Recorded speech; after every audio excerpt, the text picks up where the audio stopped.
off. We have two here tonight. The way this is going to work is they're both going to give a presentation, and then I have some questions that were submitted to Marianne prior to tonight, and we will go through those first because people submitted them, I guess, by email. And then we will take up your cards and ask questions until they make us leave. So the first person that we're going to have speak, our expert, is David Hill. He's a geologist and an oil and gas producer. He graduated from Muskingum College in 1980 with a Bachelor of Science degree in geology. He's currently the treasurer of the Ohio Oil and Gas Association. He's a past chairman of the Ohio Oil and Gas Association Energy Education Program. He's currently serving his third term on the State of Ohio Technical Advisory Council. He has served under Governors Taft, Strickland, and Kasich. And he has been a member of the American Association of Petroleum Geologists for 31 years. He and his wife, Sherry, reside in Senecaville, Ohio. Mike Chadsey, if you'll remember by his red hair. We were just joking. I can joke because my daughter has red hair just like his. So. He's a graduate of Kent State with a political science degree. He has worked for local, county, and state government. He is the campaign manager for Energy in Depth, Ohio, and he lives in Stowe with his wife, Jean Ann. So I'm going to turn it over to David Hill now. Thank you very much. Thank you all very much for coming out this evening. This is, I know this has been a topic that you're all interested in, and that's evidenced by the turnout. And as soon as we get this going, I'll be glad to start. Thank you very much for that introduction. There it is, planet Earth, as viewed from outer space. There are 7 billion people occupy planet Earth now. You know that by 2040 is going to go to 9 billion people. World oil consumption in the world, we use 84 million barrels of oil every day. 24 hours a day, 365, 24/7. 84 million barrels a day. Many of you are probably familiar, like if you go through Knox County or down into Licking County, the oil tanks are by the wells. The tanks are about 10 foot tall. They hold 100 barrels of oil. We go through 10 of those every second. 10 a second.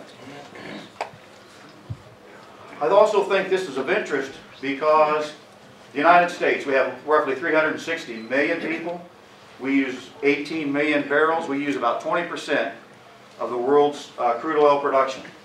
360 million people. Look at China. 1.3 billion people. They consume 8.2 million. They've got 4 times the number of people and use less than half the oil that we use. Notice number 5 there, India. 1 billion people and they use almost 3 million barrels a day. The reason why this slide is so important and the reason why this whole topic should be of interest to you in Mansfield, Ohio, is think about China and India. 2.3 billion people. They're going from bicycles and rickshaws to mopeds and small cars, and they have a burgeoning middle class, and they're going to want minivans and SUVs. They're going through the same industrial revolution we did back early in the last century. Those people aren't going to be denied their energy. If they can't get it at home, the Chinese right now are scanning the globe, tying up energy supplies, because they have 1.3 billion people. They want to bite at the apple like we had, and they're not going to be denied. Same thing with natural gas consumption. Natural gas consumption is going to go up. It's projected to go up even more. While production should ramp up because of the shale production, it's not going to ramp up fast enough. That's got to come from somewhere. We're in competition for energy with the world. I always show this slide. Energy consumption by source. Petroleum, crude oil, natural gas, and coal. 37, 25, and 21 respectively. Look at the renewable energy pie. We support alternative energy. We support renewable energy. But the fact of the matter is renewables support 8% of our energy needs. Solar, 1% of 8%. Wind is 9% of the 8%.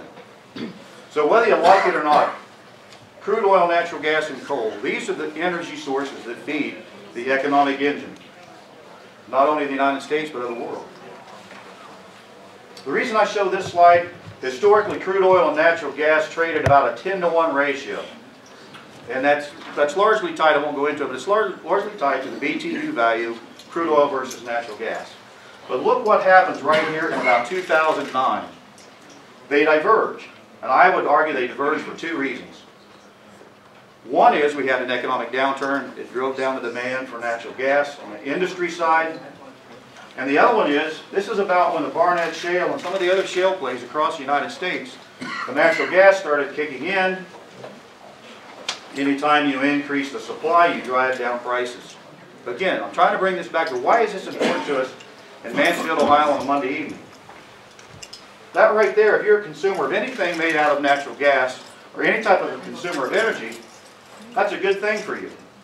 Because right now, instead of buying natural gas for $5 an MCF, and actually right now it's less than $3, you'd be paying 4 times the amount. Again, part of it's due to the recent recession. A lot of it is due to increased technology. We can produce more gas. That's a good thing if you're a citizen of the United States. As Kenny mentioned earlier, we've been drilling.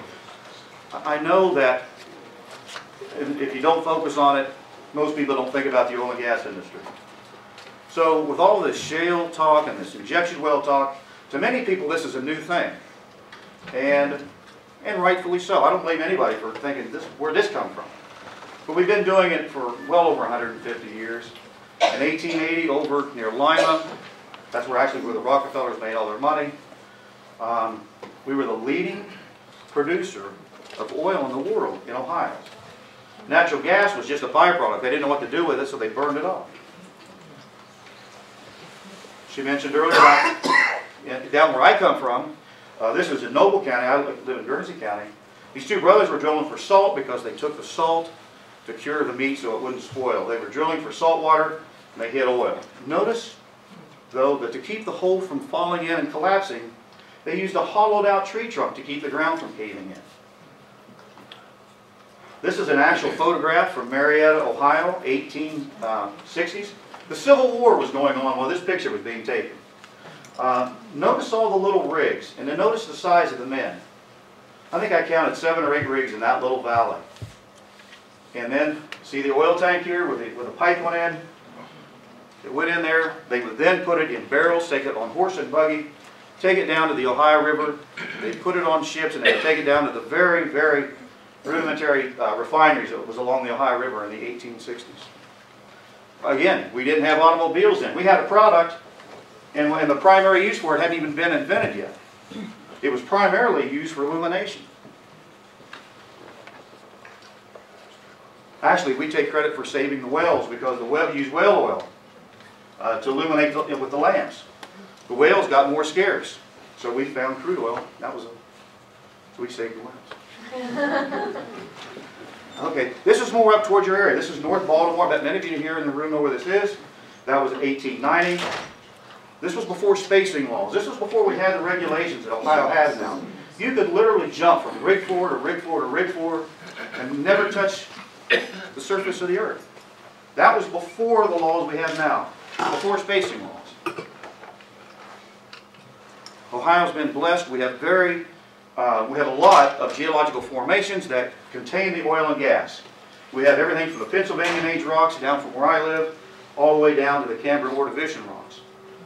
And what is interesting about that is, obviously the older the rock, the deeper you have to go. In the 1880s, we could only go a few hundred feet, so all we could do was explore for the Pennsylvanian rocks. As technology developed, we were able to drill deeper and deeper, and we still keep exploiting and producing the oil and gas. Technology drives this industry. Thank goodness for that. We need to keep educating our young people on how to get this stuff out of the ground and how to do it safe and still protect and preserve the environment. Again, I'm sure a lot of people, what's going on? Where did this shale stuff come from? It's all new to me. And that's our job. Is we need to do that. The oil and gas industry, we need to tell our story. There are actually 27 or 28 known named shale plays across the United States. Just the fact that we sat with the Utica and the Marcellus here on the eastern seaboard It's going on all over the United States. Some of you may be familiar with the Williston Basin. You've probably heard of the Bakken Shale, the Barnett Shale, the Fayetteville.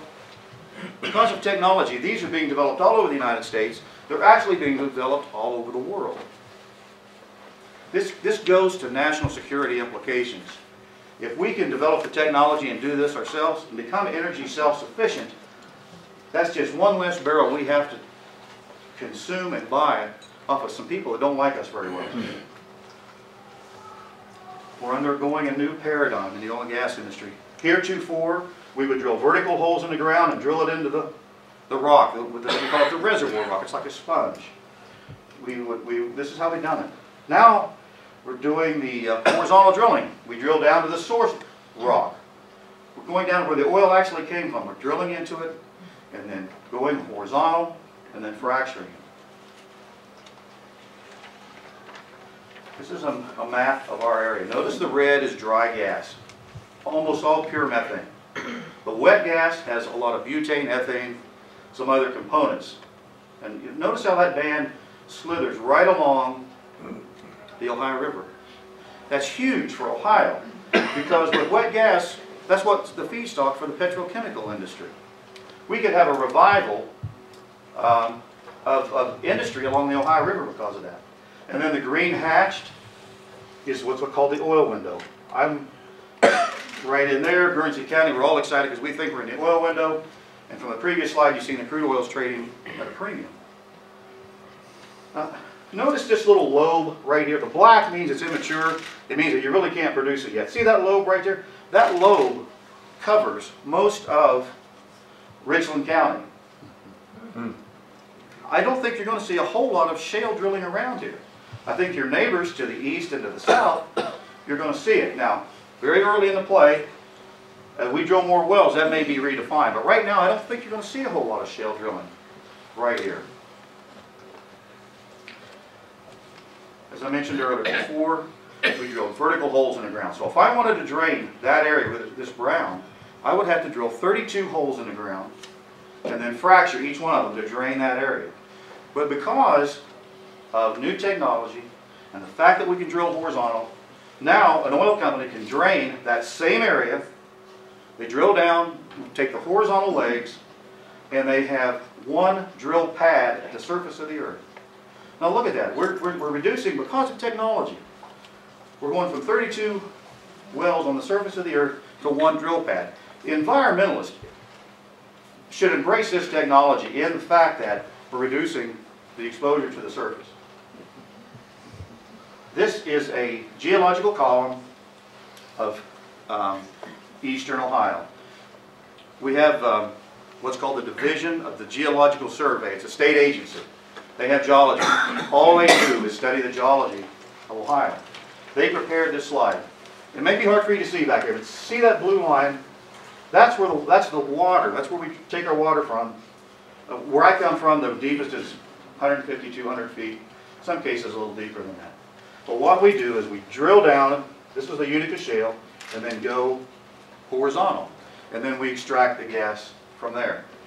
Again, this is the Geological Survey slide. Notice the little box on the right. At these depths, the pressure from the overlying rock and the fluid make it physically impossible to induce a fracture from 7,000 feet to the surface of the earth. There's not enough horsepower on the face of the earth to start a crack at 7,000 feet and make it propagate up to the fresh water table. This is a schematic of an injection well I drilled in Belmont County, and we'll talk about well construction in a minute. The state requires that we have 3 layers of pipe and 3 layers of cement to protect the fresh water. In this well, you can count them, and I have a poster that you can come up and look at later. There are actually 5 layers of pipe and 5 layers of cement. We've got a 5-fold redundancy built in to that particular injection well. That means a hole would have to develop in the casing, then a hole would have to develop in the cement, then another hole in that pipe, and that's it. And you'll see, you get the picture. There are fail-safes built into these injection wells. So what happens is in these panels, we drill horizontally, we run casing in there so the holes don't collapse. We have another device called a perf gun. It punches holes in that pipe, Then we inject the water, we inject the sand, it cracks the rock open, and then the oil and gas come flowing out back to the surface. When we frack these, this dark represents the source rock, what we're trying to produce. It's in the oil company's best interest that that fracture just stays right there. There's no benefit for an oil company fracking and trying to make the frack go way up toward the surface of the earth. It's in their economic, if for no other reason, it's in their economic best interest not to do that. This is why you can go to just about any oil company, major oil company in the United States, if not the world, and they're going to have a map somewhere in their geology department. They're going to have a map of Ohio, and they're going to be talking about this. And here's why. Again, this was prepared by the Geological Survey. If we only recover 1%, 1.2% of all the oil that's down there in this, from here all the way in the United States, 1.96 billion barrels. That's a lot of oil. And if we're lucky enough to recover 5%, it's 8 billion barrels. This has the potential, and I'm going to keep using that word because we're still in the early phases. This has the potential to be a world-class reservoir. This is the rigs of today. This is a Chesapeake well. Notice the berm, the fence. See all these trailers? Those trailers house all of the scientists, all the geologists, the chemists, the physicists. Again, this isn't your father's oil and gas business. This isn't your granddad's oil and gas business. If we had the time, I could spend probably 2 hours describing all the different fail-safes and all the different safety and all the different ways they're protecting the environment. So think back when I had that slide of North Baltimore, Ohio, when you jump from well to well. We went from that to this. So the other reason why I'm sure you're all here is because let's talk about Class 2 injection wells. What is a Class 2 injection well? We're injecting fluids that come from the production of oil and natural gas. When you produce oil, when you produce gas, oftentimes, almost always, you produce a certain amount of salt water. And then also when we do the fracturing process, that is the medium we use to carry the sand that holds the cracks open. That has to be put back down into the ground. And I've heard the term, and I would be concerned, and I would be seeking out information just like you folks are. I've heard this term, well, we don't want to be a dumping ground. All I'm saying is, I'm not here to sell anything. Let me put this into perspective. There are 144,000 Class 2 injection wells in the United States. And they inject over 2 billion gallons of brine every day. Most of it comes from Texas, is injected in and stays in Texas, California, Oklahoma, and Kansas. We have 187 wells in Ohio, injection wells. And we injected like 8.5 million barrels last year. So I understand the concern. This is going on all over the United States. We've been doing it for decades. It's actually the preferred method to get rid of this water, putting it back down in the ground deeper than where it came from. The United States EPA, they gave Ohio what's called primacy. There were a few states that were able to demonstrate to the U.S. EPA that we have a program that meets or exceeds the U.S. EPA standards. And again, we've had it in place for decades. Because we've been able to demonstrate to the U.S. EPA that we, meaning the state of Ohio, we have a program in place to get rid of this water and do it safely and still protect the environment. This is a map for the Class 2 injection wells across the state of Ohio. Notice most of them are on the eastern part of the state. And there's one here in your county that's, I think maybe there's two, I guess, I understand, that are permitted. Again, we received primacy in 1983. There's laws, books that handle these injection wells. It's the proper way to get rid of it. And because of the Utica drilling and the Marcellus drilling in the eastern part of the state, there are going to be more of these. You know, several years ago, this is one of the first pieces of legislation I got involved in as a young geologist, was House Bill 501, 1985. Before we had that law, you could take this water I talked about after producing, and you could put it in what's called an evaporation pit. 501 got rid of that and said what you have to do is put this back down into the ground in a deep injection well.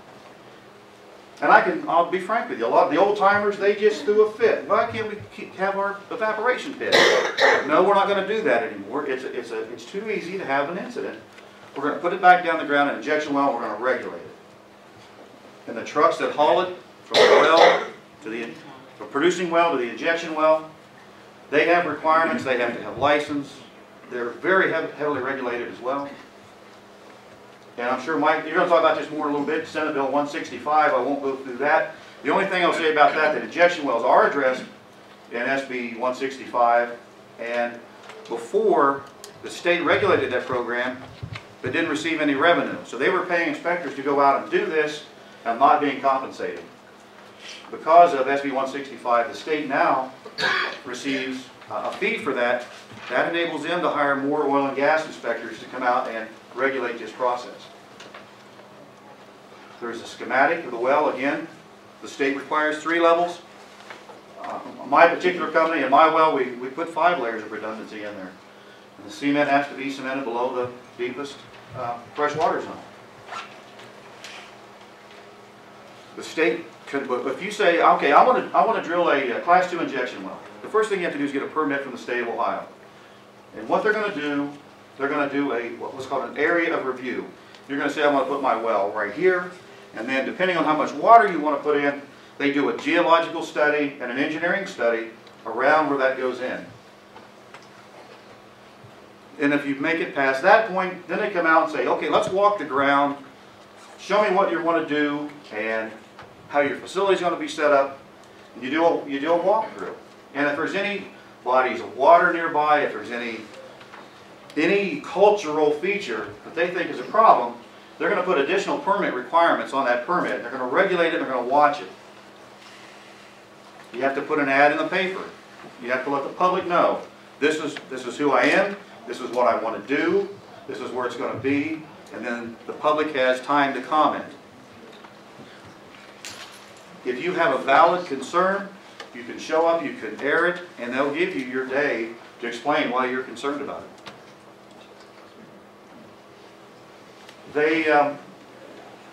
They regulate how much pressure you can use to put this stuff into the ground. It's regulated by formula. It's part of the Ohio Revised Code. The state will tell an operator of an injection well, this is the maximum amount of pressure you can use to inject salt water back into the ground.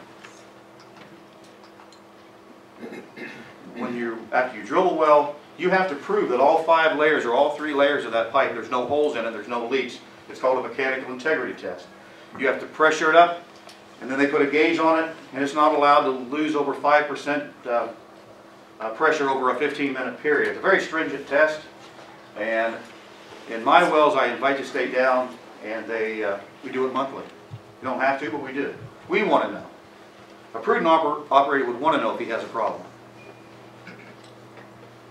98% of all the oil field fluids in Ohio are injected back down into the ground. 2%, you can, some of the township trustees like this for dust and ice control. So about 2% of it you can legally spread on the road for dust and ice control. Again, I mentioned this earlier, 8.5 million barrels last year in Ohio compared to 2 billion gallons in the United States.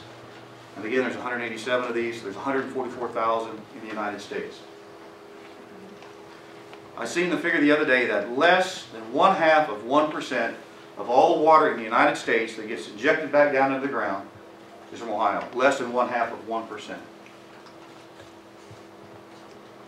Again, the fluids are a byproduct of the natural gas production.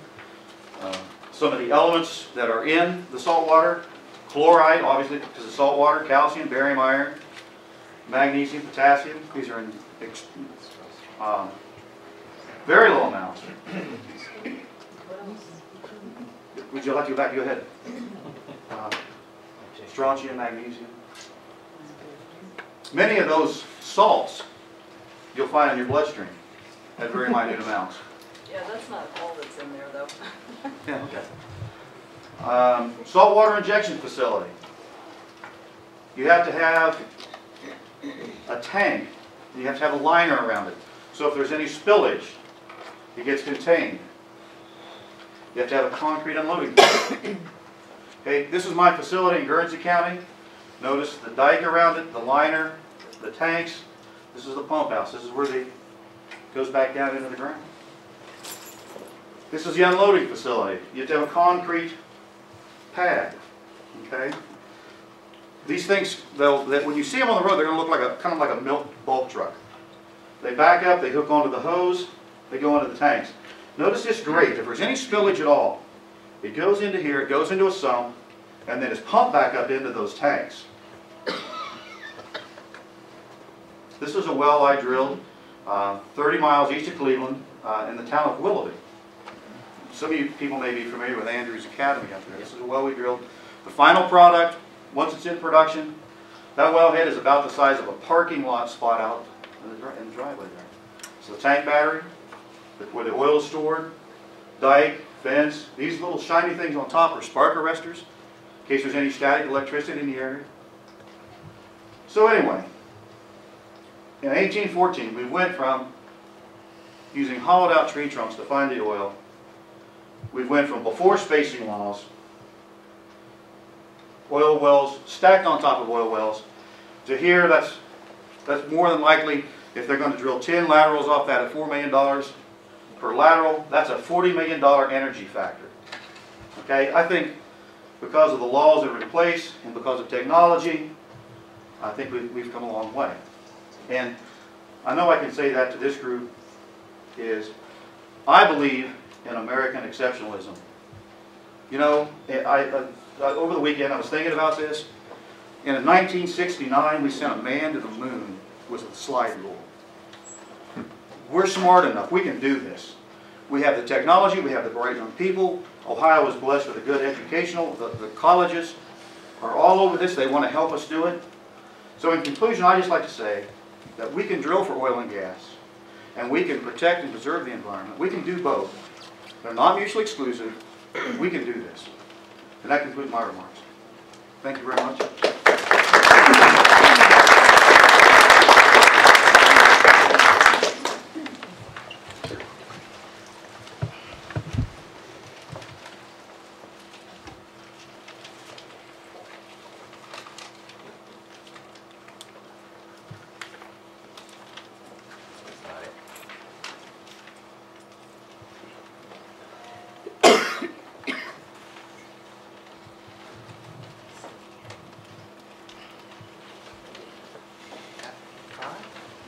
F5, there we go.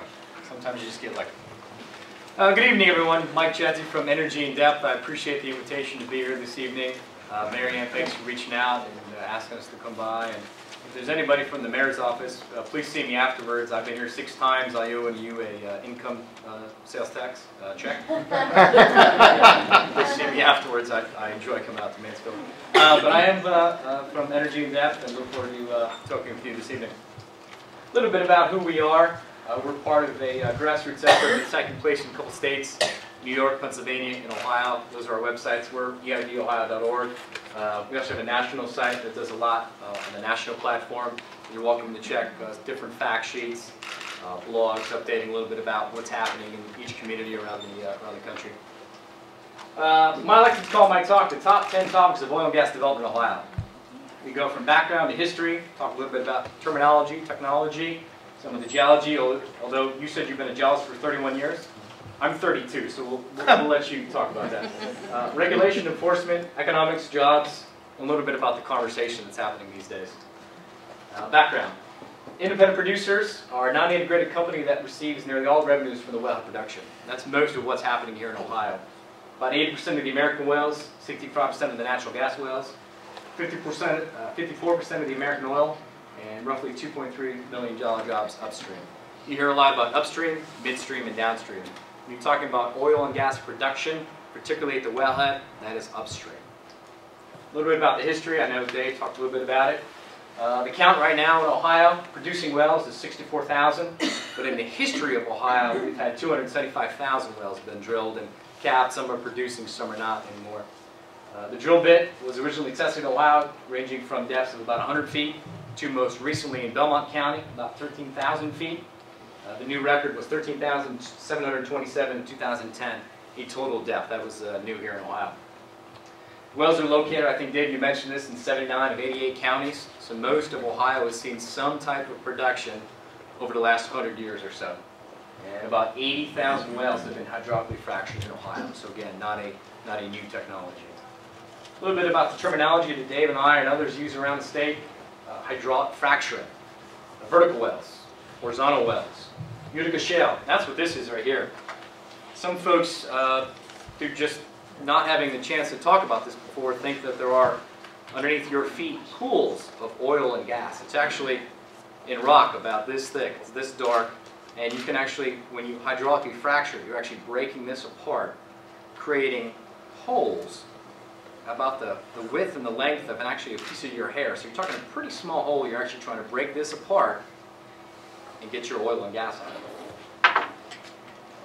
Utica shale versus Marcellus shale. Dave talked a little bit about it. Marcellus is east of us, New York, Pennsylvania, a little bit into West Virginia. Primarily in Ohio, we're just going to be talking about Utica shale. Resource rock versus source rock. We had always been drilled in the resource rock. We're now actually going into the source rock, and that's where all the oil and natural gas is right now. Here a little bit about dry gas, wet gas, and oil. And another map that David mentioned is spread apart. The dry gas to the east and the wet gas and oil to the west. This is an important term to understand. It goes back to the rocks I mentioned previously. Porosity and permeability. The most productive wells have good porosity but poor permeability. You can see the definitions up here. But that's actually what you're trying to get at, is trying to explain a little bit about the terminology, because often in community groups or in the press or just in conversations around town, I want to make sure that folks are educated about the terms that we're going to be talking about here in the industry and those that are happening in the media. A little bit about the technology. Some major events in the natural gas and crude oil industry driven by technology. In 1908 was the first time the rotary drill bit was used. Another big introduction was 1947, the first time hydraulic fracturing was ever used, actually used in Kansas. Another big milestone was in 55, the fracturing of the Clinton sandstone. That's where a lot of our wells in Ohio are right now, under that Clinton or Berea sandstone formation. 63, seismic processing. 85, more seismic data was introduced. Learning a little bit more about what's underneath your feet, how deep it is, where it is, what's actually in that rock. And then in 2010, was horizontal laterals. Geology, this is the same map that Dave had. We're right in here, in that anywhere between 5,000 and 9,000 feet, in that Utica shale. Down the water table, down to the Utica shale.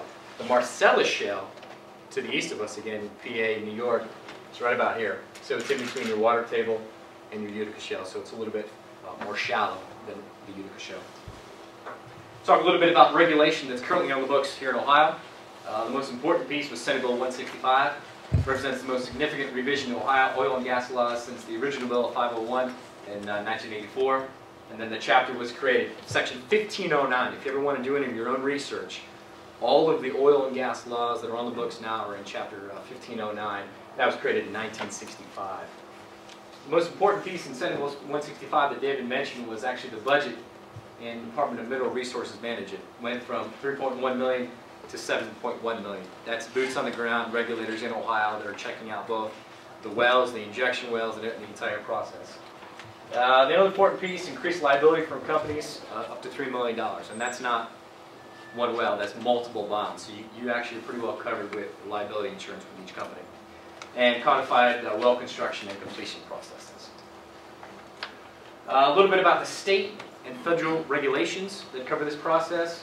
Safe Drinking Water Act, Clean Water Act, Community Right to Know Act, that was a new one. Clean Water Act, Groundwater Protection Council, it helped with some of these pieces of legislation. They've got some other mechanisms in place to help regulate this. MSDS sheets, for example, if there's a truck and a situation on the highway, that's the most important piece. The thing you want to know is what's in that truck, what was that truck carrying either to or from that site. Often hear about a loophole, sometimes called the Halliburton loophole. 2005.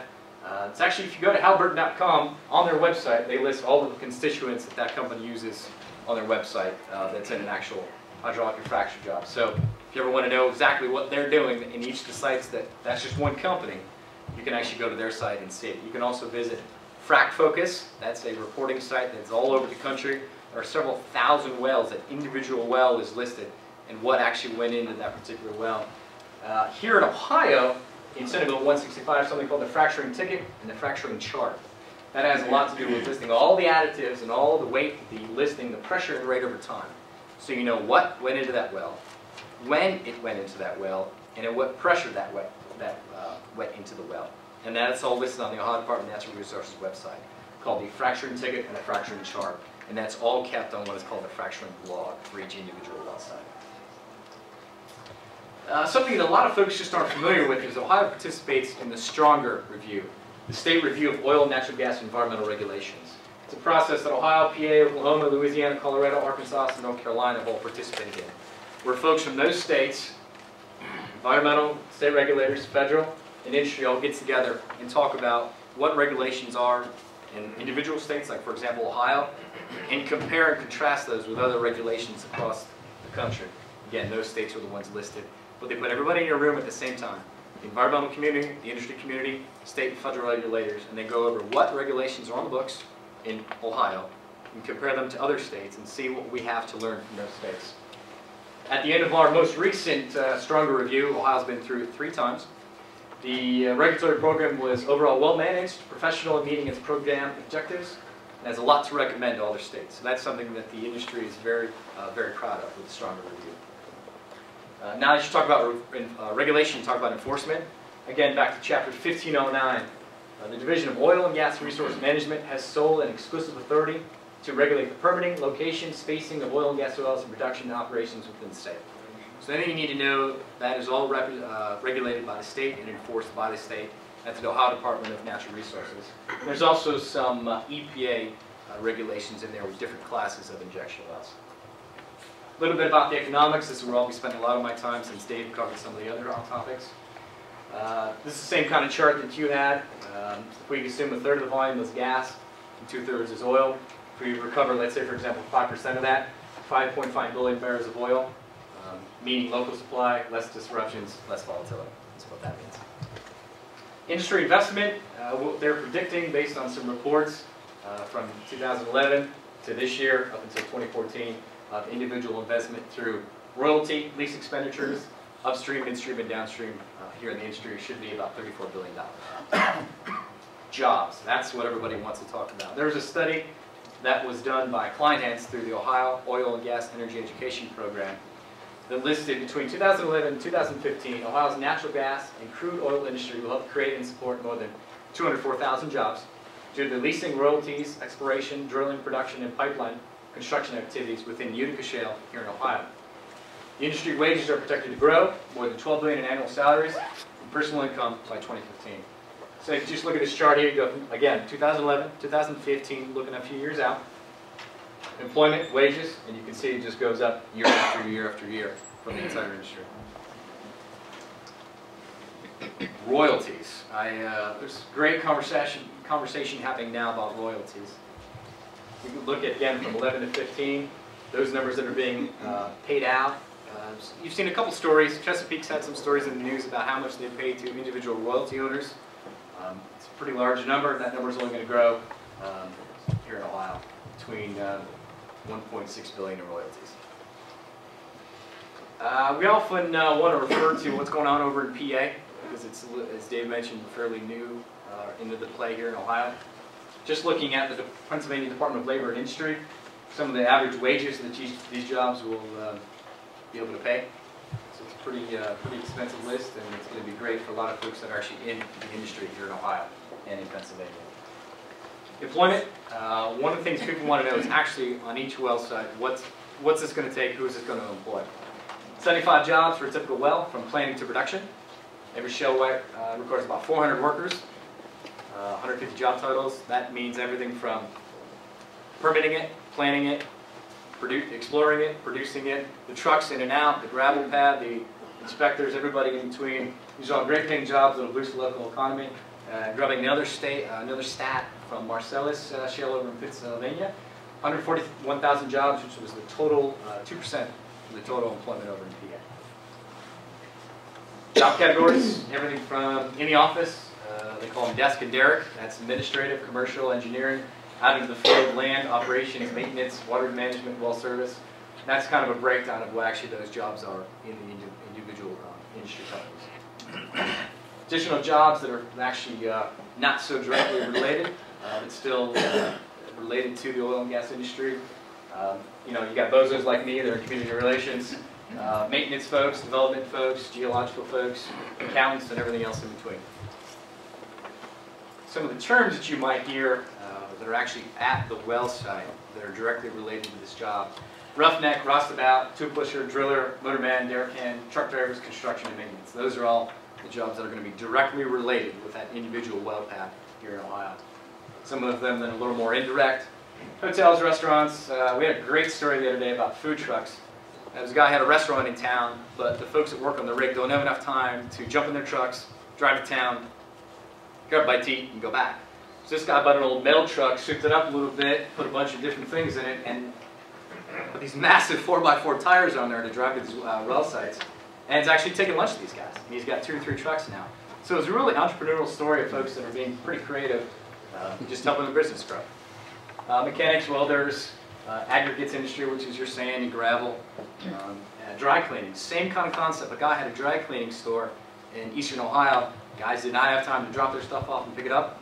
He had bought a big truck, put big tires on it, drove out, picks their stuff up, dry cleans it, and returns it back to them in 24 hours. Just another idea that somebody came up with that benefits the business. A little more in-depth about the salaries of these actual positions. Some of them are pretty good paying salaries, and they range from folks that would work outside versus inside, but again, all directly related to the actual industry itself. One of my favorite topics, because we hear a lot about this as we present all around the state, Dave, myself, and a few others. It's a new process. There's no disclosure. It's not regulated. There are loopholes. And my favorite, how are you? This is not a grassroots organization. And for those of us that are spending our time here this evening, we really enjoy it. We're taking time away from our family and our friends and watching whatever we would on TV or going to the movies or something to go out and talk to folks and answer your questions. Because as Dave said, that responsibility lies with us. So we're going to mobilize those folks who want to go out and answer questions. Dave didn't have to be here tonight, but we were helped to mobilize him so that he can actually be here and one-on-one answer your questions so that you understand this process and become comfortable with it. And that you know that all of the information that were on his slides and my slides, or maybe that's at ODNR or EPA, that it's out there. If you want to find it, you can find it, and we're going to help you do that. A little bit more about the conversation that's taking place. We've been to some great forums, panel discussions, debates, everything that you can imagine has been put together someplace here in Ohio. I talk to State Representative Dave Hall frequently. In the last year or so, he's been in 119 Shell-related meetings of every format you could possibly manage. Sometimes it's a civil debate where people can reasonably disagree because you're entitled to your own opinions, but we think that you're not entitled to your own facts. One of the most interesting conversations I was just involved in is with some other folks in other industries. The wind, solar, oil, gas, and nuclear industries, you know, a lot of the folks in this industry talk back and forth, and there were some folks in the wind industry that were up at a meeting similar to this along the lake, I don't know, a week or 2 ago. Same type of concerns. Folks up there are worried about what those windmills are going to look like. How they're going to get set up. What are the safety regulations? What's happening? What's up within the industry? Where is it coming from? Who builds them? Who makes them? How do they work? Same type of conversations that are up there. You talk about the solar industry. There's several solar farms being built. Zanesville, I think, is one, and some over in Dayton is another one. There's some concerns about that. The number of acreages it's going to take to build these solar farms. You hear a lot of debate about the transmission lines. Are there safety concerns there? So there are debates happening with all of the different energy industries here in Ohio and across the country. And that's a fair debate that should happen, and that's okay. But realize that just because we're talking about oil and gas here in Mansfield, there are other conversations like this in other industries around the state. So it is a conversation that is happening. And hearing a lot of the old NIMBY saying, you know, not in my backyard. So maybe we can just move everybody who wants a wind farm up there or oil and gas down here, but you know, makes a little joke about it. But what we're trying to get across is this is an important conversation. It's a legitimate conversation. It's okay to ask questions. It's okay to be involved. If you'd like to learn more, we have some more websites, or we can direct you to some more information. But in the end, that's what I came here to say, and I appreciate it. Thanks for the opportunity.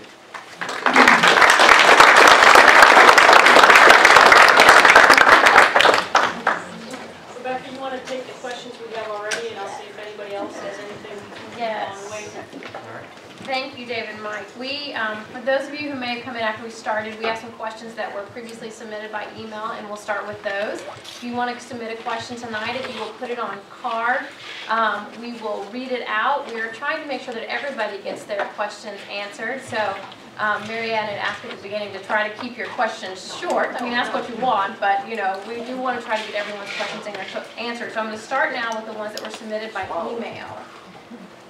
This one is from Mansfield. Based on the geologist's presentation at the Malabar school meeting, it appears that if everything is done properly, the chance of contamination or earthquakes is minimal at best. Who oversees the process, and how do we know it's being done properly? Okay, you want to get that one? Sure. You guys just want to... I'll be okay with it. Okay. The process, as I mentioned in my previous remarks, the process is regulated by the Ohio Department of Natural Resources. And again, because of SB 165, one of the concerns was, do we have enough regulators? Do we have enough boots on the ground to regulate this process?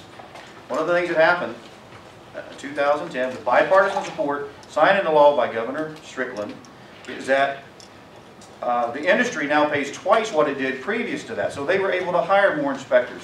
They were able to put more people going to and inspecting injection wells, inspecting the well construction. So we now, the state of Ohio has the tools to be better regulators. And also what was mentioned was the Ohio Revised Code, Section 1509. They opened that up and went line by line. You know, this might have worked in 1985, but does it work in 2010? They addressed all of those issues line by line. And again, I think as a citizen of Ohio, you can't take comfort in that. Thanks. Thank you. Next question from Mansfield. Why are there no permits being issued in Pennsylvania? As the geologist, Dave, if you want to talk about why there aren't injection wells. I think the question goes to our injection wells, because they are drilling oil and natural gas wells. And there's two reasons. One, primarily, is geology. The rocks, the rocks that have the ability to store the salt water are deeper. And if you think about this, the scientists in the room will understand this, that the more overburden, the deeper you bury a rock, the more pressure on top of it. And it literally squeezes those pore spaces real tight, and the rock is not as good of a, think of it, the rock is not as good of a sponge as it is over here in Ohio. The rocks are shallower, they haven't had the pressure of the overburden. So it's largely due to the fact that they don't have geological formations that lend themselves to holding this water. The other one is they don't have what's called primacy. Ohio has that, and we have the process, and we proved to the U.S. EPA that our program, when I say we, I'm talking about the state of Ohio. The state of Ohio has proven that their laws for injection are at least as stringent as the U.S. EPA. So to get a permit in, we all love to work for the federal government, right? In Pennsylvania, you have to go to the U.S. EPA to get a permit. It just takes forever and a day. The wells aren't good injection wells anyway, so that's the twofold reason why this is happening. Thank you. Why have other fracking and injection well operations been halted? You may just want to stand up here. These are excellent questions, by the way. The reason it's been halted is probably most of you know in the room, there have been 11 seismic events in the Youngstown area since about, correct me if I'm wrong, about March of last year.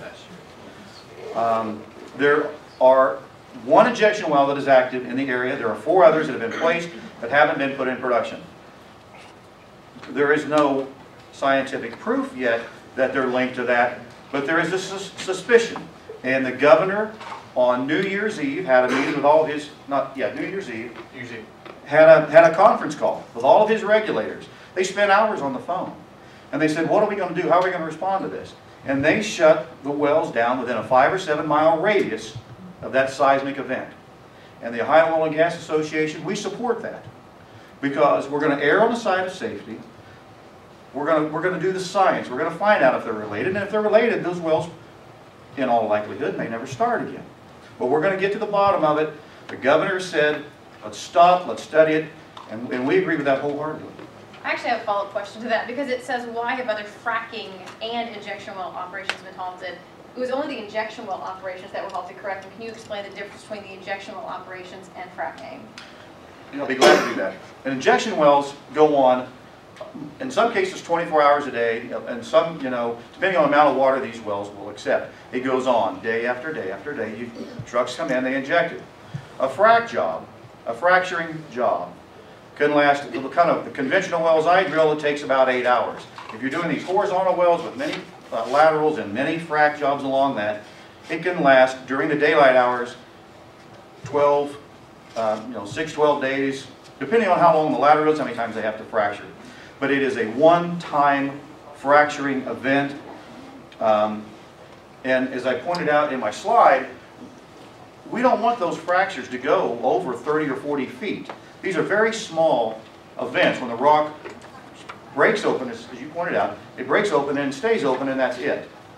So it goes to the fact that a frac job is a one-time event, and injection wells go on and on and on. Right, and okay, thank you. Okay, I'm going to let you stay here because I'm sure you're going to have to keep answering these. Although this one might be Mike's. Someone wrote a letter to the editor saying only 2 jobs would be created. Is that true? And I believe I read that letter to the editor, so I think they were talking specifically about injection wells in Richland County, is my understanding. Let's talk about how many guys you have. Could you repeat that again? Yes. Someone wrote a letter to the editor saying only 2 jobs would be created. Is that true? Well, let me just tell you about my operation and the injection wells I have. I don't want to be in the business of saying anyone is not telling the truth. Let me tell you about my well. We have 3 full-time attendants, okay? We have 3 full-time attendants, but I mentioned the trucks that bring this water to and from. Those are truck drivers. And I can tell you story after story. Down in southeastern Ohio, the unemployment rate's about 9%. That's the published rate. But I can tell you, in reality, it's probably more like 20%. Because there are people that they've cut up cars, they've cut firewood, they do whatever they have to do to put food on their table. So they've given up. So the unemployment rate is much higher there. I can tell you stories where these guys have now got a job driving a truck. They can do that. They got a CDL. Now they've got a trade that they can sell. There's one guy that he was working for Longaberger Baskets. We all know that story. The economy goes down. We need to buy groceries. We don't have money to buy baskets. He got laid off. Now he's driving a truck. So there are 3 direct jobs with my well. But I can tell you, if those wells got shut down, I'm going to guess 20 guys would probably lose their truck driving job. And I think that's real important. In southeastern Ohio, many of these people, they look at this, rightfully so, as economic development. These are jobs. And as long as we do it right, there's nothing wrong. There's great pride in ownership of a good job. And I don't want anyone to take that away from these folks, especially if we're doing it right. The only thing to add onto that is in Ohio, as we both mentioned, the law of the land is all produced water has to go into injection wells. So if for some reason they just said, we're going to stop this process. Eventually the tanks that are on the site are going to get filled up. And then all the drilling pads will have to shut down. All the truck drivers will have to stop. So when you say actually connected, this is the part of the process that is the end part of the process.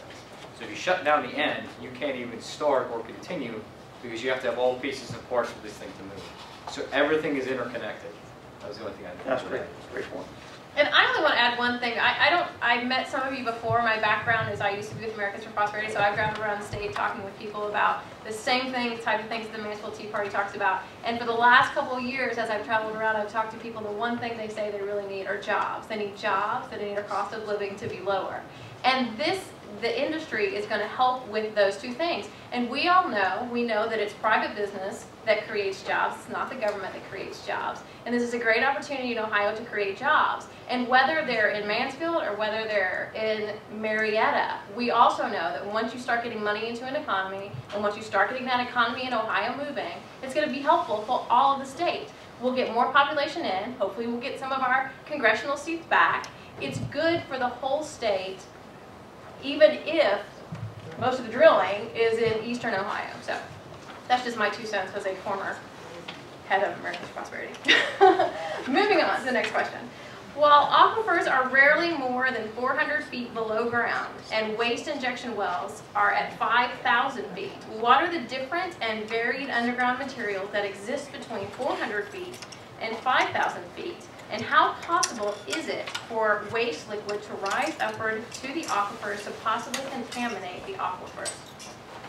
Wow, that's a big question. I can go back and bring up my slide of the geological column. There are literally thousands of feet of rock between the rock that is accepting the water, the wastewater, the salt water, and the rocks that are holding our fresh water. They're literally thousands of feet. Let me give you a perfect example. The well in Belmont County, 13,700 feet. The next time you're flying on a commercial airlines and the pilot says we're now passing through 15,000 feet. Just look out the window and look down at the ground and just think about it intuitively. How in the world can a man create a crack at 13,000 feet and have it go to the surface of the earth? Now, but let's talk about this. When there are incidents in Pennsylvania, for example, or West Virginia, when there are incidents, it goes back to improper well construction. And that 165, that was the heart of the whole program. We've got to build these wells, we've got to construct them, we've got to put the cement up to protect the fresh water. And again, we've addressed that. And if there's a contamination issue, that's where it will be. It will be faulty well construction. Another question from Jackson Township. Chemicals used in hydraulic fracturing are varied by companies. Fracking needs and conditions. 99.5% of those fluids used are water and sand. Of the remaining 0.5%, the most egregious of these chemicals is the 0.123% additive hydrochloric acid. This creates a pH between that and Coca-Cola and apple juice, and is no more harmful than having your hands in soapy dishwater. Can this be considered a fairly true statement? I don't carry around the pH of apple juice or whatever the other one is in my head. But seriously, hydrochloric acid is one of the chemicals that people will recognize. And what that is doing, primarily, the hydrochloric acid is to, okay, we drill a hole in the ground.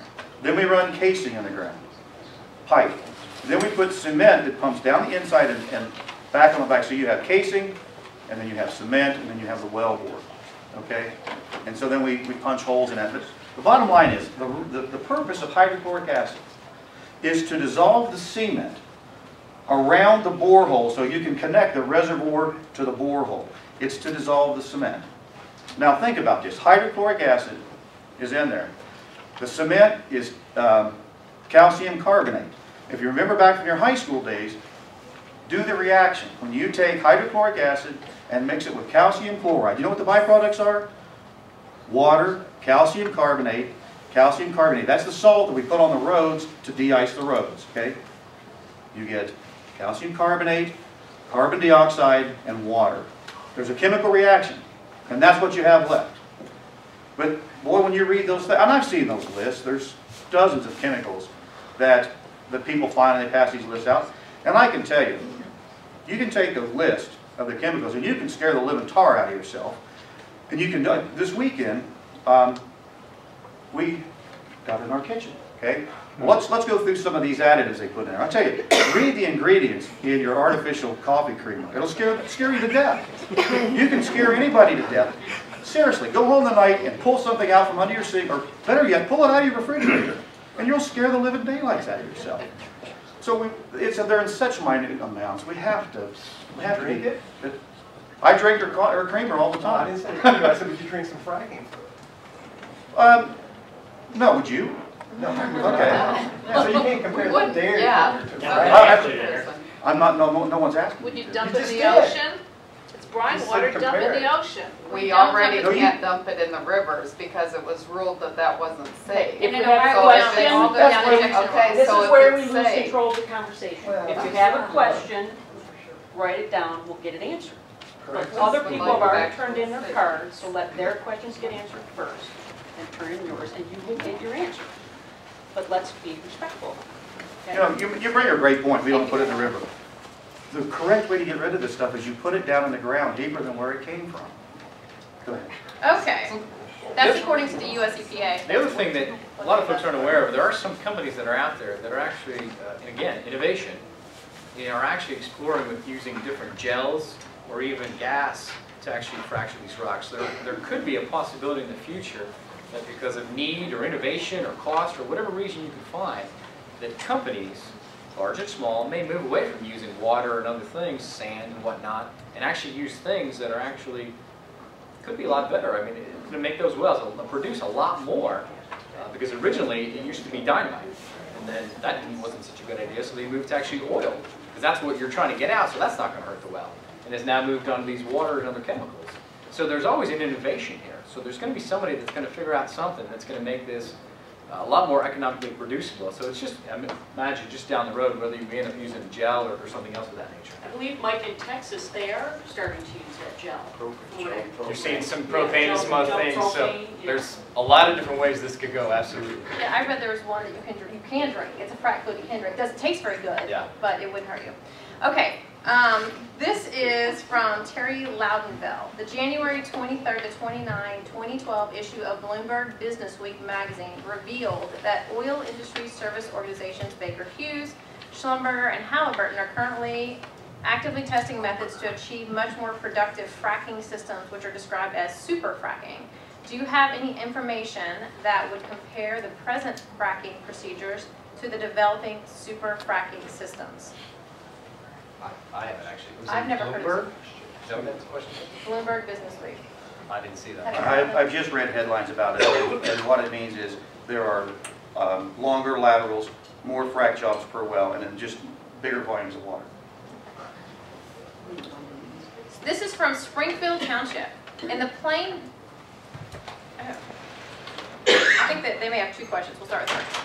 In the plain deal last week, it was stated that First Energy Corp said that it plans to shut down 4 coal-fired power plants in Ohio by September 1 because it can't afford to meet new federal air pollution standards.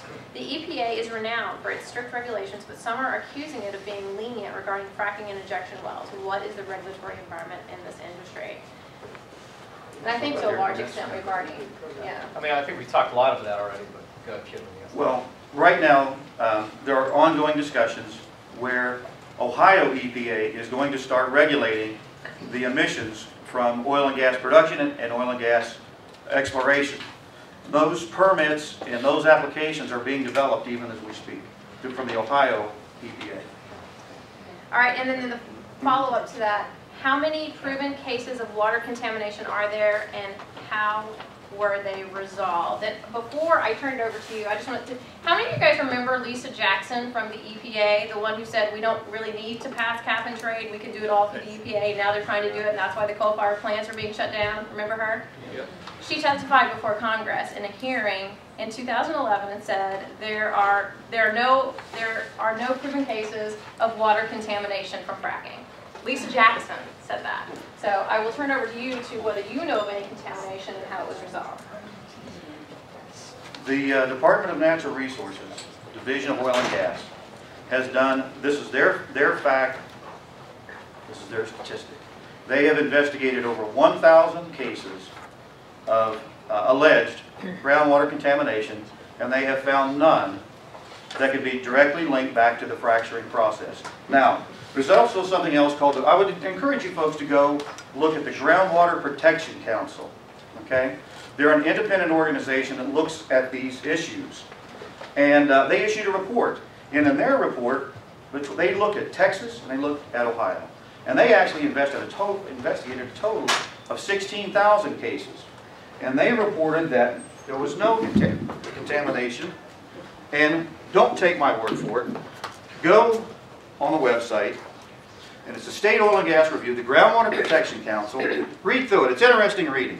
But really, if you want to get to it, read the executive summary. 16,000 cases, and they couldn't tie one of them back to hydraulic fracturing. All right, we are moving on now to questions from the audience here tonight. The first one, and I am reading them in the order that they were handed to me. Would you be okay with drilling on your property? Address concerns about drinking water. Where I live in southeastern Ohio, there's no natural gas lines, so I use Total Electric, AEP. I would love to have a gas well on my property. I like the free gas. It's cheaper by about half to electric. And the other thing is, I would love to receive the royalties off an oil and gas well. So yes, because I know of the process. Does that mean it's all about money?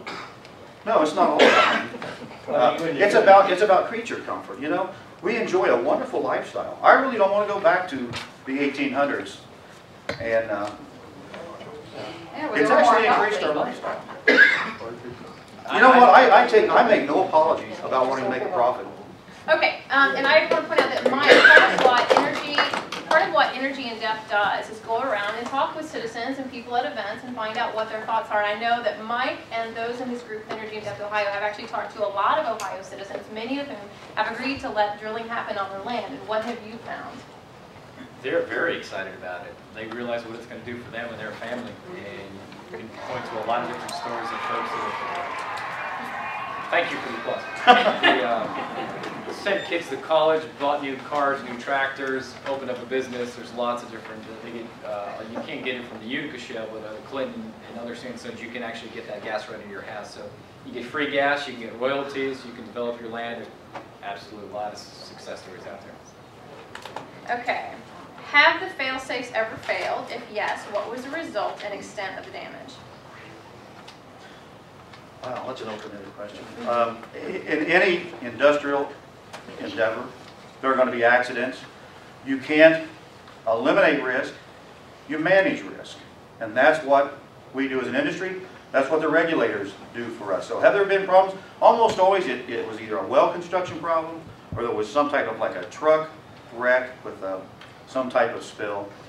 So there are things like that. I want to go back to this other question though about the profit motive for 1 minute. I drilled a well, I had a lease, and I drilled a well down in Licking County. And that's as close as I'm going to narrow it. The guy was losing his farm. And we drilled this well, and he starts getting royalty checks. But he was so far behind in his taxes, the IRS, they were watching his account. So pretty soon I get letters, don't send that guy more money. He owes us this much money. And don't you send him more checks until you send them to us, and we'll tell you when to start paying him again. He was going to lose his farm. And because he got the royalties, he was able to save his farm. I just think those are wonderful stories, and I'm glad it happened for him. Absolutely, and they're not just individual landowners, but you can look at the school districts around the state that are in rural communities that have leased their land. There's some phenomenal stories. There's some up by the lake, some down by the river, and everywhere in between. Schools or other businesses. So it's not just landowners, but some really wonderful stories that are happening in the school districts as well.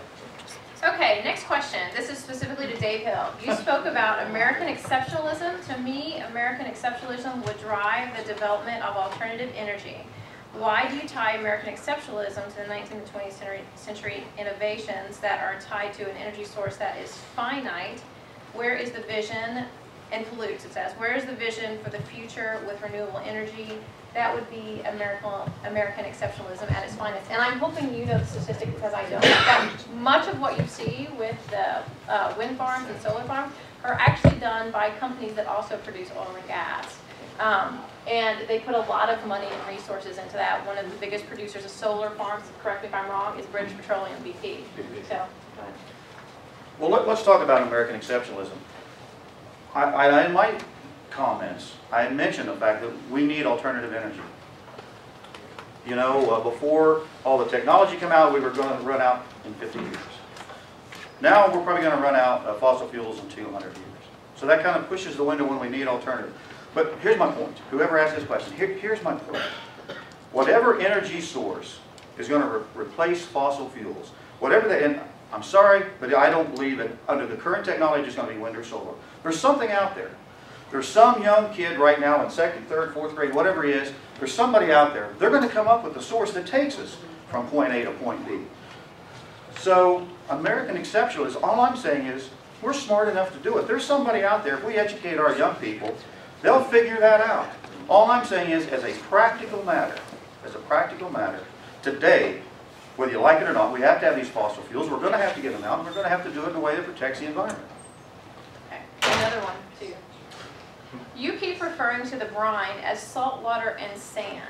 If that is the case, why go to such lengths to dispose of it? Why do you not talk about the carcinogenic chemicals that are in the wastewater. The industry says 1% of the fluid is chemicals, 1% of a million gallons is 10,000 gallons. Why not dump it in the ocean? Wow. I think if you really care about the environment, you would put it back down into the ground, never to be seen again. I don't know why I would want, just because it's the ocean and it's salt water, my goodness, think of all the life in the ocean. Why would you want to do that? And the brine water is actually saltier than seawater, because it's, for your history lesson, everybody knows Ohio and everywhere else used to be covered by oceans. So the water that's actually down there is saltier than the current ocean water we have right now. And chemicals. if you have a question, please put it on card. That's part of my question. We're happy to. Please talk about the chemicals. Why did you not talk about the chemicals that are in If you have a question, please put it It's on on the- card. it's Oh, that's my question. It's on the card. It's not on the card, but Chemicals, it's something not that I want him to talk about the chemicals that are in this. He keeps talking about salt water and brine The and Oh, that's the fine, that's fine. radioactivity. The chemicals, I just want to say one thing, Sure. okay? A lot of the brine actually comes from the natural formations as it comes back out. It's not something that was pumped down there. And the chemicals are disclosed on you can get them from the Department of Natural Resources on the frack ticket. So you can go find those, and they put it back down the injection well because that's how the United States Environmental Protection Agency says that it is best to deal with these waters. So that's why Ohio has done it. Yeah, I don't have much to add to that. You can go to any frac job that is conducted in the state of Ohio. Call down there, get on the website, talk to the people down at the Department of Natural Resources. They have the MSDSs. They will tell you exactly what went down that well, and as you said, at what pressure and what volume. But even the proprietary secrets, when you talk about the chemicals. That was the purpose. That was the purpose of giving them the MSDSs. But the proprietary secrets. At they know the, everything. at the time, again, if you have Well, questions, she's talking about the chemicals. if you have questions, submit them by card. Because we're not going to argue back and forth, we're going to answer everybody's questions. At the time that 165 was passed, again, correct me if I'm wrong, the environmental groups in Ohio, what they wanted to disclose was the MSDS. That is specifically what they asked for, because if you have a problem, that's what you're going to want. If you have a chemical spill in another industry, that's what you're going to get. And so the industry said, okay, people from the environmental community, if that's what you want, that's what we'll give you. And that's what they put in the law. Moving on to the next question. Can you give him one? I'll give you this one, okay? Because neither one of you are property lawyers, so. Okay, I'm concerned about forced pooling. How can I protect my land? Forced pooling, or mandatory pooling as it's often called, is something that's been used in Ohio. I think the number is 10 or 12 times. And what it is if all the landowners around you, let's just say, for example, you're in the middle, and there's a lot of different scenarios this could play out, but if you're in the middle, everybody around you has leased their land for minerals development, the oil and gas underneath your property could be pooled into that. But what would happen is you would not have any activity on your surface. There would be no roads, there'd be no rigs, there'd be no pipeline. But you would get the royalty check based on your percentage of the land that's in that acreage. It's not very, big companies often work out a deal. It's only been used about 10 times here in Ohio. Okay, next question. The Ohio AG, Mike DeWine, recently described Ohio's oil and gas laws regs as inadequate and in need of strengthening. Do you agree? And if not, why not? Did you read that article? I read that article, and I disagree because I would remind him that in 2010, we updated the regulations. And I'm certain he would have had a seat at the table if he thought there needed to be more things done. Why don't the oil and gas companies clean up their own act? Why can't they put simple dye markers in fracking fluid so people can identify spillage problems in groundwater and well contamination and wastewater injection wells? Why not use this new gel foam product and instead of sand, water, chemical solution to frack? I'll just add one thing that Tom Stewart said at the last event that we did, which is the reason you don't need the dye markers is because when you do the frack job, you turn in the chemicals. So if there is a spill, you'll know exactly where it came from because it's already filed with ODNR. Does anybody else want to comment on that? No, And we already talked about the gel products, and probably people will start using them at some point. We don't know. Innovation's always going to lead the way, so absolutely. All right. Would the industry agree to common sense remedies, including, oh, this is the same question, dye markers and all fracking fluids require drilling to be publicly disclosed, all chemicals used in fracking, intensifying site oversight, testing for radiation. I would strongly encourage people, if you have these questions, and I will turn this over, I promise, if you have these questions, to go to the ODNR website. A lot of it can be found there. And if you can't find it there, actually go down to their office, and you can tell them, I want information on this specific well, and it will give you the information on where it is, when they did it, by card, please. The dye marker. I want something in my water, so if I turn it on and my water's blue. It's in the question. That's We're the asking question. you to answer the That's my question. question. I turn on the water and it's blue. I know my water's been contaminated by your activities. And it also protects you. So if somebody accuses you of doing something, if the water's not blue, then you didn't do it. That seems like a common sense thing. Put it in the And water. as we talked about it, Yeah, we you had, did. we had a Put good it in the conversation water about that. so that I know immediately that my water's been contaminated and I know who did it. Or it hasn't. Or it hasn't. If It you're does work either way. so It does work either way. If you're so sure of it, then all we're And if asking there's a is that you surface spill, you see the blue surface spill and you know what's put been the hit. marker in. I mean, that's a simple question to ask. You should be for it, I would think. Yes, sir. Do you have anything to The add? one thing is and I'll share our conversation, is we walked in from our cars together and brought up that exact same question. That's a very creative idea, and I'm more than happy to take that back both to the legislature and to the industry. And I certainly don't represent every single company. Dave doesn't represent every single company. Why would you want it to guard against your interests too? Again, as we talked about it, it just proves I'd like everything. him to answer. You know, we're going to take questions by card. And Then we're going to answer. answer Ask everyone's him a question. question. You Why have do asked you your want it question, done? you have gotten your answer. I am You moving on to the next answered it. question. I think You have got the did. answer. You You just said didn't you like the back answer, to but you got the answer. He legislature, says right? he will take it up with the I thought it was legislature and very talk to creative, but companies. I'm happy to I share said you that. can already tell by the chemicals that are disclosed by ODNR. So we are moving on. What about all the secrets that every proprietary company has? You left that out.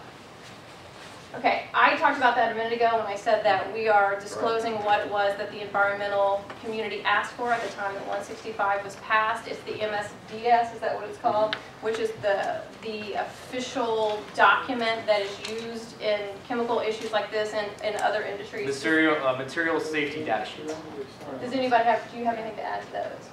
Okay. You have to have that for everything. Yes. Welding rod, anything you do, any gas is given off, and you have to have a material safety data sheet. When you go buy paint, they're supposed to give you something. It's on everything. It tells you exactly what's in it. And the most important part is making sure those are with the trucks that are coming in. That's And that, somebody talked earlier about first responders. Those are key for the first responders to have those, so they know when they come on site what they're doing. And that's exactly what they'll ask for. That's what they're trying to ask for. Tell us about the surface level contamination occurring in your business and the fact that you've been cited 1,400 times in 2 years in Pennsylvania alone. Pennsylvania there are well construction issues, which you can talk about. I don't know how many times they've been cited. Pennsylvania is different. They have different regulations than they do in Ohio. They have different ways of disposing of water than they do in Ohio. They have different regulations about wells than they have in Ohio.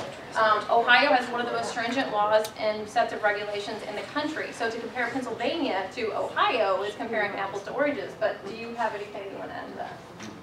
I've never been cited. I was going to say, it's news to me. I hadn't been excited.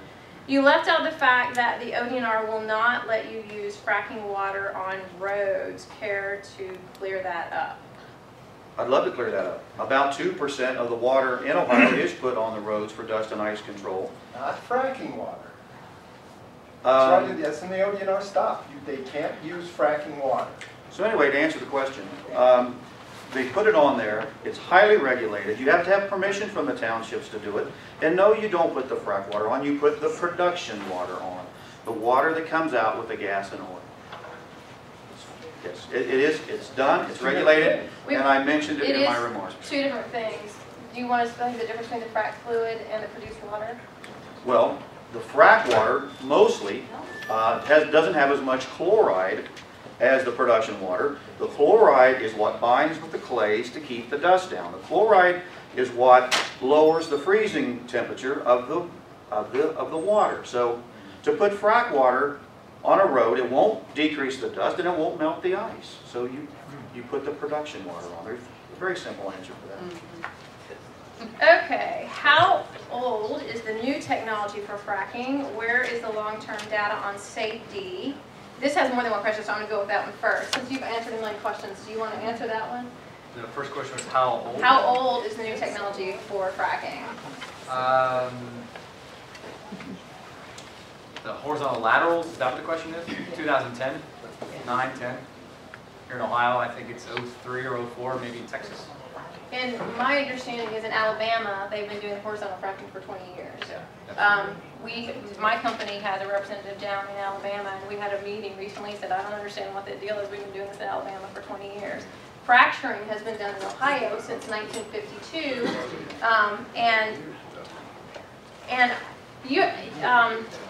I would recommend going onto EID's website and watching videos they have of Dr. Chase. Dr. Chase is a professor from Marietta College who explains how a rock that far down doesn't know if it's being fractured vertically or horizontally. It's going to fracture along the same line every time.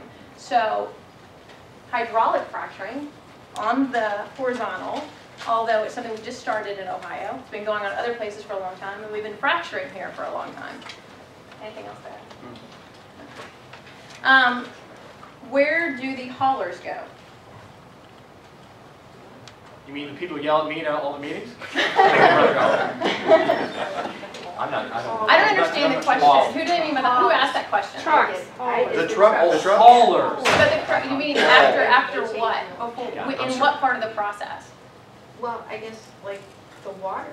I mean, you just said that there's truck drivers in and out all the time. I'm glad to explain that. What happens is in a production facility, for example, we have the storage tanks. Once the storage tank is full, the oil and gas company calls up the ABC trucking company, who is licensed and registered, and says, come get my water, take it off my site, and take it to the injection well. There is a manifest. The state tracks that water from a well with an API, with a permit number. Every well has its own identifier. And so that truck driver goes up to this well, he hooks onto it, he loads up the brine, and he takes the permit number and the date, the time, the amount he takes. He then drives to a disposal site. He hooks up like where those hoses are, where I showed you on my injection well. He offloads the water at that facility, and he fills out another piece of paper. And he says, the time of day it is, this is how much I unloaded, and this is the facility. The injection facilities have a number. So the state of Ohio at any one time can track that water from cradle to grave, from a well until it's the time it's injected into the ground. Next question. How many inspectors are there? Yeah, but in the beginning part of the question, you know, you just told me that it's relatively new, 2010.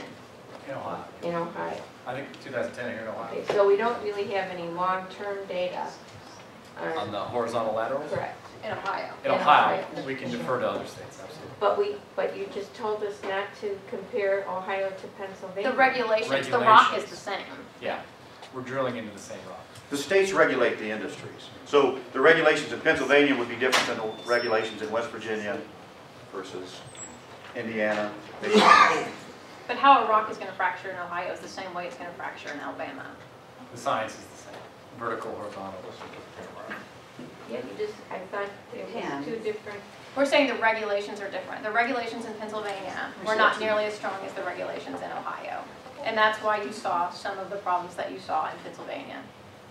The key difference between fracking a well vertically is like we drill and we punch holes and we just frack it right here.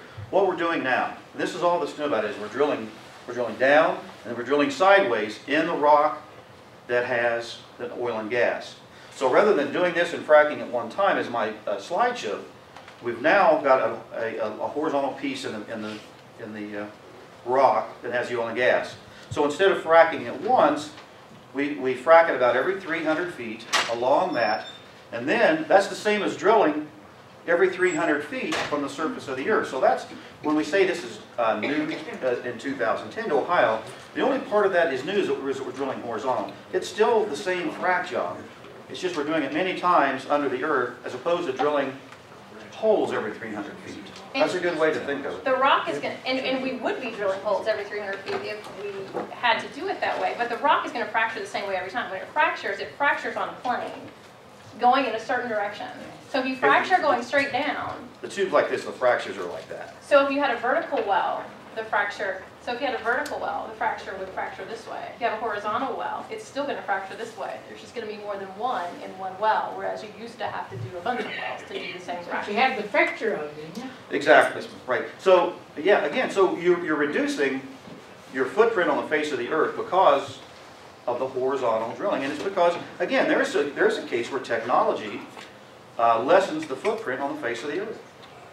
It's the same frac job, it's just we're doing it in a hole that's horizontal instead of vertical. You know, as with any new technology, when it first starts, it's really good. And then as time goes on, it gets better and better and better. And farther down the road, they'll look back and say, man, those people had it really bad back then. The water's poisoned, da-da-da. Nowadays, we don't have it. We're in the beginning stages, so there's probably a lot of... Actually, I mean, Well, I'll give you the fact we can always get better, and we try to get better. I'm with you 1,000%. I agree with you too on that, always trying to get better. That's an excellent point. What I will say though is the frac fluid, we've been using it in Ohio since 1952. The fact that we're doing it on the horizontal is new, but the fracturing is not new. The frac fluid is not new. The frac chemicals are not new. The best analogy is a cell phone. Someone shared this with me the other day. Think about the original cell phone, that StarTech flip phone when that came out, or the old Verizon phones, and a BlackBerry or an iPhone. It's the same technology, but now I can send emails. Now I can look at pictures and videos. I couldn't before, I can now. But it's still a cell phone. Okay. So it's kind of, think of this same kind of concept.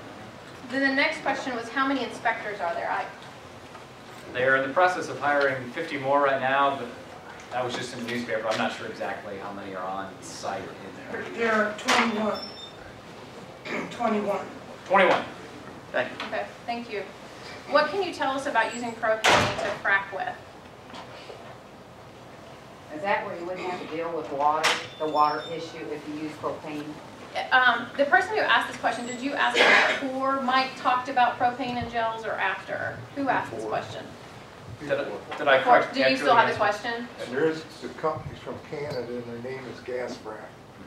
And they're doing it in Texas now. Okay. That may actually be an emerging technology. That's exactly right. We really need to see that progress. That's pretty clever idea. We are now have environmentalists saying fracking causes earthquakes. Does fracking cause earthquakes? So Dave, if you can please talk about the earthquakes. I assume this was this asked after David already talked about the difference between injection wells or before? Does the person still have this question? Before. Do you still have this question? Okay. In Lucas, we experienced an earth tremor while they were drilling in Youngstown around New Year's. What caused this? Are they planning to do more drilling in Youngstown? Again, was this asked before or after Dave talked? And do you still have the question? It was before, and I just was wondering, because we did feel a tremor there, and we was wondering if there were going to be more tremors when they were fracking or drilling. When that 4.0 earthquake happened New Year's Eve, they were not drilling well. The wells had already been drilled and placed in the ground. The fact is, the injection process itself, as I understand it, had already been stopped.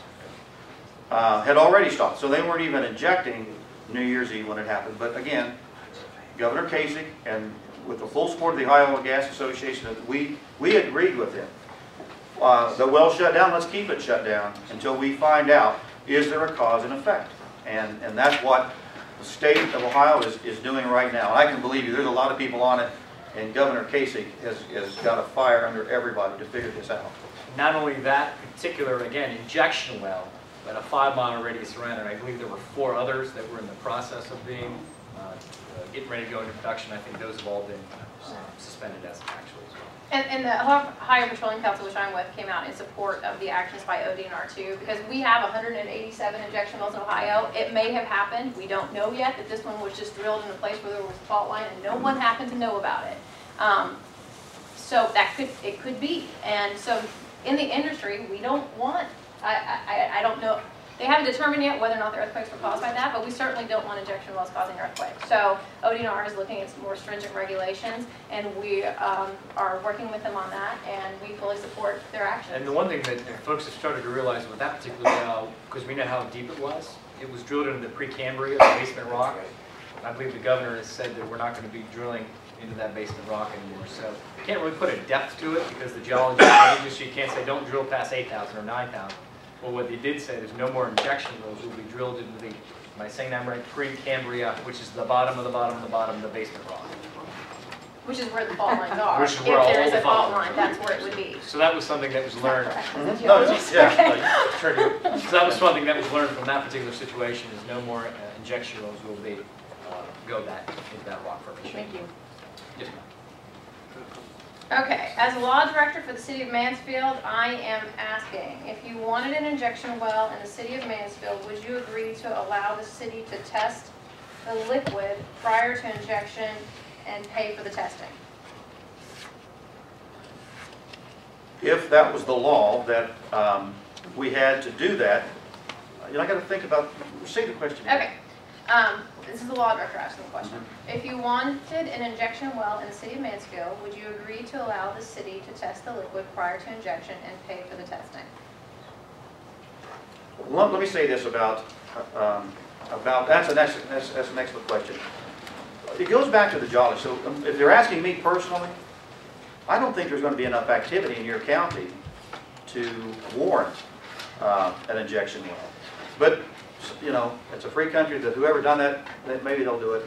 Maybe they'll be fine. ODNR, the Department of Natural Resources, has sole and exclusive authority over regulating this industry, and there's good reason for that.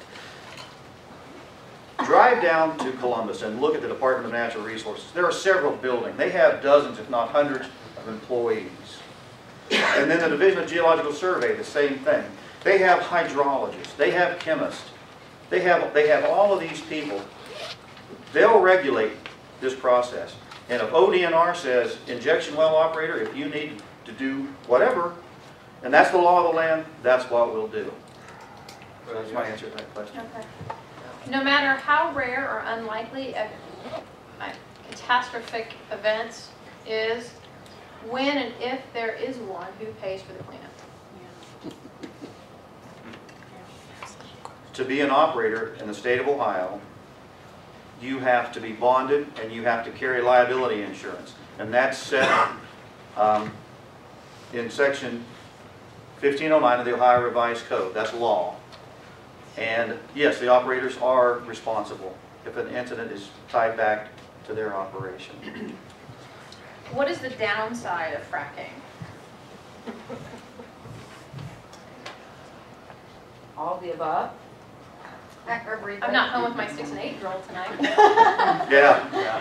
What's the downside of fracking? The downside of fracking. You know what? I guess the downside of fracking is, honestly, is there's a lot of misinformation. There's a lot of misunderstanding, and it's causing good people to have disagreements. And I think there's economic benefits to it. It's good for the country. The clothes we have on, the polyester clothes we have on, the tires, we all got here, I'm assuming we all got here in automobiles. I guarantee you, in Mansfield, Ohio, if you heat your home with natural gas, those molecules of gas that you're burning in your furnace came from a well that was fractured. And you'd either not have the gas or you'd be paying 5 or 6 or 8 or 10 times more for it. So I'm confident that the regulations are in place to do this properly. Again, I guess what I don't like about it is it's causing good people to disagree, and that bothers me. That Well, does. you gotta stop and think. Okay, we're going to take questions by card. We are not going to argue from the audience Oh, because we're going to get to the rest of them. Okay, with the horizontal drilling, is the landowner, I'm going to read this and whoever asked it, I don't think I understand the question, so if it's not clear, you guys, then whoever asked it, speak up and let me know. With the horizontal drilling, is the landowner who is compensated, well site owner or owners of the land horizontally penetrated? Who asked this question? Can you please, can you just, You got one well out here and you're going horizontally. Do the people, is the gas out there that's fracking that's gotten from the horizontal drill, those people own the gas? If you've leased your land, yes. If you haven't, then that well has to stop before it gets to your property. That's basically what I'm asking. In other words, you can't drill a well here and take all the gas out of all your neighbors. You know, in coming from southeastern Ohio, they were mining coal underground, 100 years ago, and that was a big issue. They were down there, and they would just keep mining. They would mine under farms they didn't have. That's a legitimate concern. That was a long time. When we drill a horizontal well, again, because of the technology and because of gyroscopes and the technology, we tell the state we're going to go down and we're going to drill this lateral in this direction. We have to prove to them we have the leases, and then after we drill, we have to run a three-dimensional survey and show them and prove, while they're there, if they want to be, that we did not, if I didn't have you leased, I couldn't drill under your farm. And they'll check to make sure. That was my question, because that problem's closer than 100 years ago. Well, it may be. Even I remember There's that. one I'm familiar with from southeast Ohio. okay, in northern Columbia, Pennsylvania, landowners in the less productive Marcellus Shale are getting $5,750 per acre plus 20% royalties. Our leases are $10 to $80 an acre and are being bundled and sold to Chesapeake. Why the disparity? Have to see the lease, but you may be talking about an old Clinton lease versus the Marcellus or the Utica Shale lease. I'm sorry, I asked that question. I'm not hearing you. Oh, I apologize. I'm not an attorney, so you'd have to show that lease to someone. I was there for this. This isn't something off the internet. Sure. And it's reported $5,750 per acre plus 20% royalty. I was just over at the recorder's office the other day looking at leases. I'm interested primarily in wind leases, but I follow the gas leases also. And I noticed that a bunch of leases were bundled and released to Chesapeake, which happens to be this company, which is paying the You know how old those leases were? current, recent, within the last year. If you go to the recorder's office right now, you will find page gas leases. These aren't 1910 leases, not 1965 leases. These are ones executed within the last year or so. Is this in Richland County?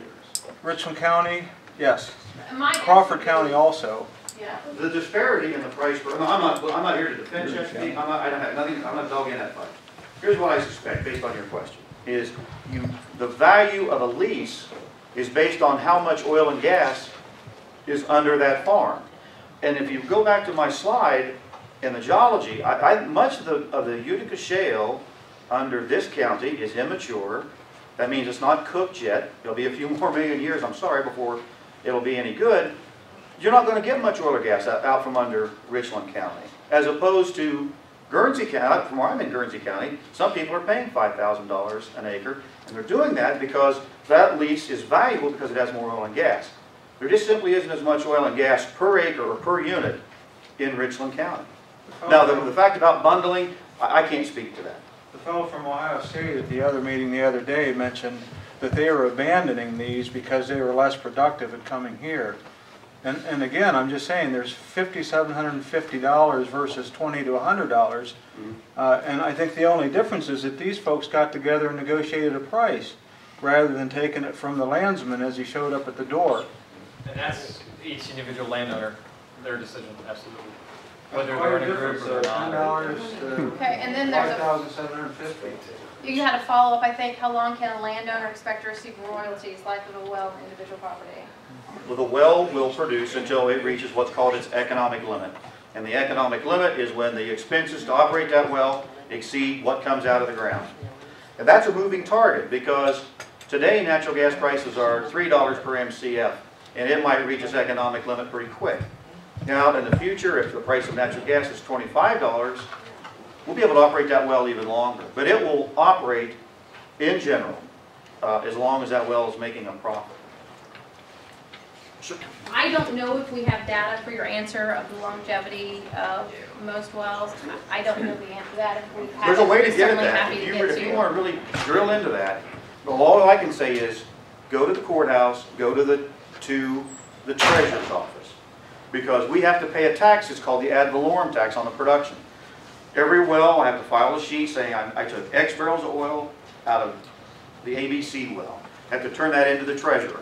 You go to your county treasurer, research the records, and maybe you'll get a sense for it that way. Okay, the next you. question. You're welcome. Where do you get the millions of gallons of fresh water used in hydraulic fracturing, and once it's contaminated with hundreds of chemicals to be disposed of, wouldn't water supply be severely limited? I'm hoping that you guys have some more examples of this compared to other industries, but I recently read that it takes as much water to water a golf course for a week as it takes to hydraulically fracture a well. And the fracturing is a one-time event. You do it once. I'm glad whoever asked that question asked that, because there are places where you can go and find out. You can go to the Groundwater Protection Council, and they have charts, and they will tell you, each industry, how much water they use.